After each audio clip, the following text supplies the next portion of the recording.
have a to-do list application where the user can either sign up or log in. Now, it's very important whenever you accept sensitive information from the user, such as their password, that it be sent over a secure connection so that it's encrypted instead of sent as plain text. So you would want to use HTTPS for any login forms or sign-up forms in your application. So let me try submitting this. So I log in. Now, it's quite common after signing in a user to switch back to a normal HTTP request because you no longer require the user to submit sensitive information. However, if you're doing this, your application is likely vulnerable to session hijacking.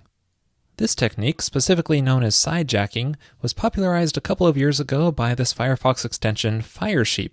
Basically, you would just have to go to a public Wi-Fi location such as a coffee shop, and this would monitor the local network traffic and allow you to hijack a user's session as long as it took place over an insecure connection. This blog post does a really great job explaining the problem, so you might want to give it a read. I'll link to it in the show notes. Now let me demonstrate how a hacker might hijack a session for your Rails application. I won't be using Firesheep here, but instead the TCP dump command, which comes with macOS 10, and this or something similar is available in pretty much all platforms. Now we can use this command to inspect traffic on a network interface, usually EN0, 1, or 2, but here I'm going to use LO0 for the local host because that is where the Rails application is running here in development. I'll also pass in the -A flag to give me the output in ASCII text. And one more thing, it's important to run this under sudo so it has root privileges. Next, I just need to go to my local Rails application where I'm signed in and try reloading a couple of times to generate some traffic. And then back in the TCP dump output, I can do a search for cookie to find the request and the cookie that was used to access my Rails application. So here is that cookie for the session. Now you can stop TCP dump by hitting Control-C, and then with that info we can make a request. I'll just use curl here to our local Rails application, and normally what I get is currently not logged in as the output. But if I pass in that cookie as a header in here, just paste it in, then it says I'm currently logged in as Ryan B, and there are my tasks. So this is pretty crazy. Anyone on the same network can easily hijack a user's session unless they're using HTTPS, so that way the entire request is encrypted, including the cookies. So how do we enforce this in our Rails app? Well, if you check out the production config file of your Rails application, you'll likely see this comment here setting force SSL to true. So if you uncomment this, it will require that every request in your Rails application use HTTPS or redirect otherwise. Now I'm going to temporarily enable this setting in development as well so that we can test it there to see the effects. So now after restarting the Rails app, if I try making an HTTP request to my Rails application, it gets redirected to HTTPS. Now it's normally pretty difficult to test this HTTPS behavior in development. I am using a combination of Nginx and POW to get this working, and I'll explain how to do that in this week's Pro episode. Now this force SSL setting assumes you want to make every page of your application secure, but what if you don't want that? What if you only want to enable SSL on certain parts of your site?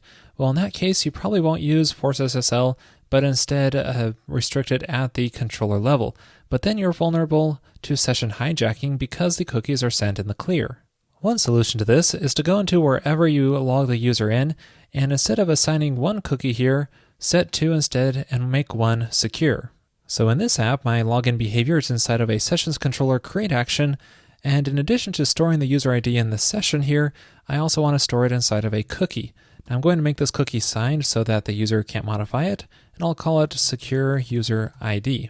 Now I'll mark this cookie as secure so it doesn't get passed in an unsecure connection, and I'll set the value to something like secure user ID. And then in case the user signs out, which is in this destroy action, I'll delete that cookie, cookies.delete, and then pass in that secure user ID cookie there.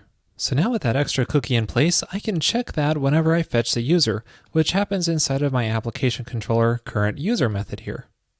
So what I want to do here is make sure the current request is not on a secure connection, or if it is, then we have to check that secure cookie. So we can do so by calling cookies signed secure user ID, and then see if it matches secure and then the session user ID.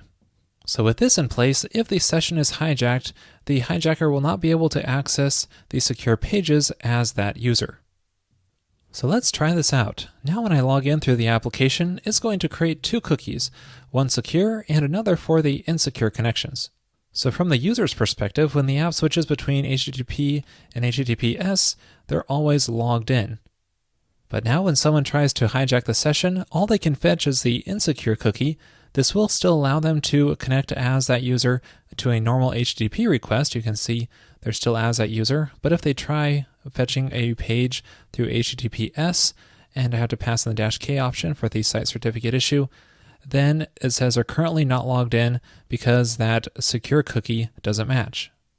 So with this technique, a hijacker can still act as another user on normal HTTP requests, but for HTTPS requests, it will not allow them access. So be sure to always enforce SSL on pages that you do not want a hijacker to access.